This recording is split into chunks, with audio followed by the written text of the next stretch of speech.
And we are super excited Yes. to have Mr. Myron Butler in the studio this morning. Thank y'all for letting me come through this morning. Yes, I'm about to do a nice little introduction for Mr. Myron Butler.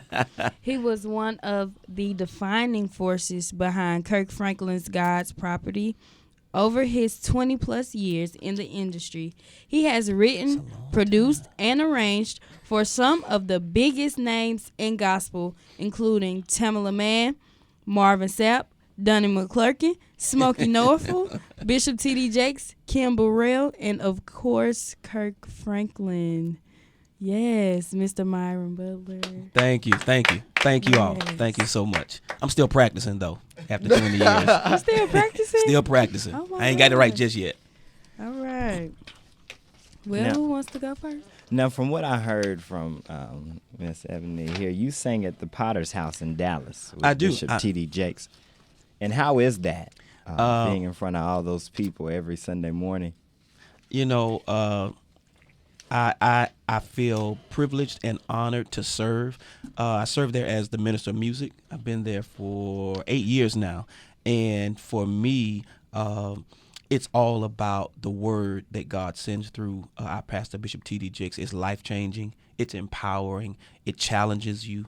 And so for me, I am thankful that God allows me to stand on that platform and speak through song into the lives of so many people, from Dallas to Africa to Russia to Indonesia. And so for me, it's an awesome responsibility. And for me, I'm just thankful that God chose me, because he could have chose anybody. He could have chose you.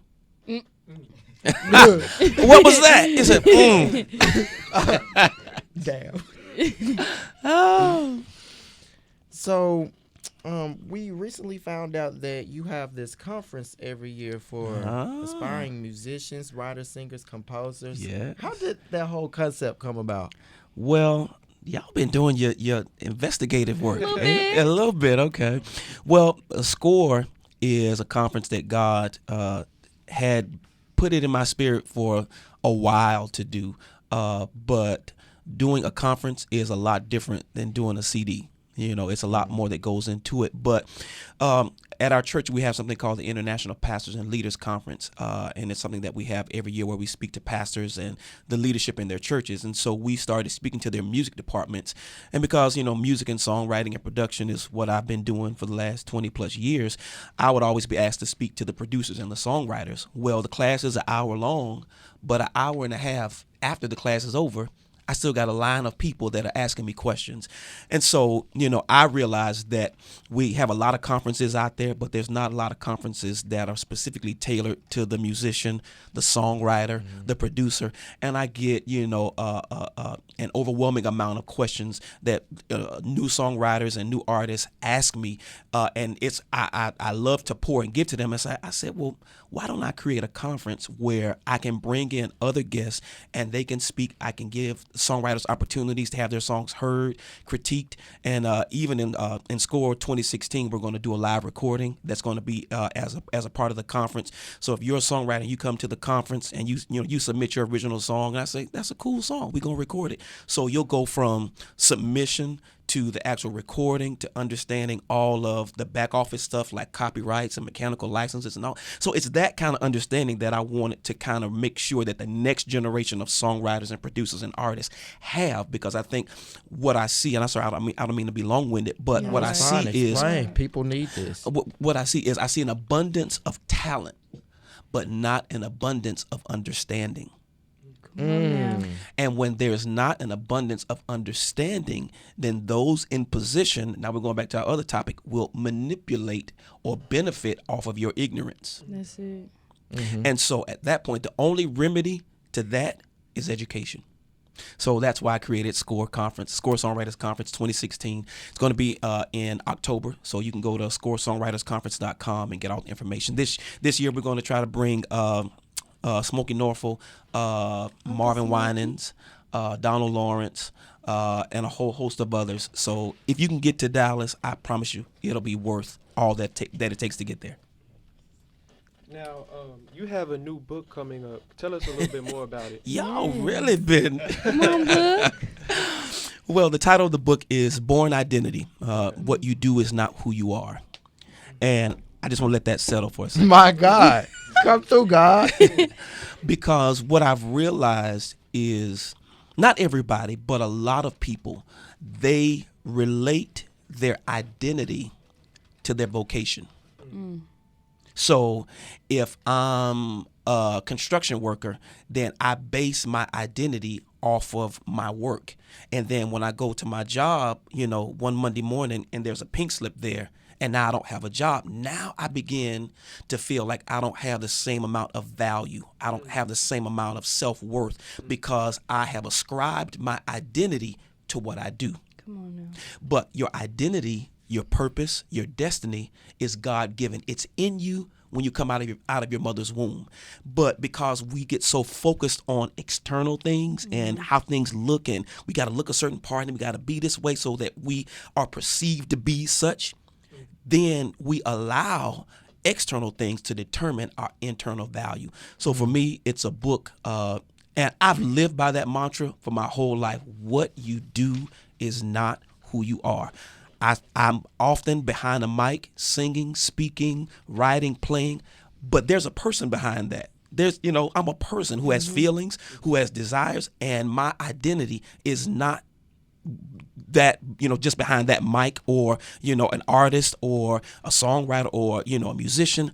I'm a person, I'm a human being. So I want to give people steps that they can really apply to themselves so that they make sure that they're not determining or having their identity be based on external things. Okay. Mr. Myron Butler, I see that you have a new album coming out. Yes. That releases May 27th, and the album is entitled On Purpose. On Purpose. Yes. So Yes. Can you tell us about that? On Purpose, it has a dual meaning, the meaning is twofold. Whenever you think about doing something on purpose, you think about what? You think about doing it intentionally. Like, I'm going to school on purpose because I want to get my degree. I've got goals that I want to reach. And I think a lot of times people will allow themselves to fall into a place in life where they're just kind of like existing and not doing stuff intentional and doing stuff on purpose. I know I need to this is where I want to go. These are the steps I need to complete to get there. So you've got to do things on purpose, but also you realize that if God has purposed you to speak to abused children, then you have to center your life around that purpose. So if you know that God has given you the ministry to speak to abused children, it doesn't make any sense for you to go and to be speaking to, businessmen about how they can, start their, next Fortune 500 company, because that's not what God called you to do. That's not your purpose. So for me, this fifth record, this is the fifth record that we have on Motown Gospel. And I really just wanted to take the whole record and speak to that so that people really can understand at a deeper level that they have to do things on purpose. Now, I have a personal question. Personal. Come on. Let's get into it. So, Grammy-Award Winning, singer-songwriter, pianist, organist, all-around musician. Where did it start from? Where did the passion for music come from? From birth. Okay. From birth. Okay. It was so much from birth that I didn't understand it when I was a child. Two things that aren't really normal. The first thing is when I would go to church as like 3, 4, 5, I would literally in church find a seat that was next to the organ player, and I would sit next to the organ player for the whole service and just watch the organ player. As random as what is that, it was just, and so for me, I didn't understand it, but it was something that was drawing me to music. And then even as adolescent, kids are normally outside, playing kickball. I'm telling my age because they don't play kickball anymore.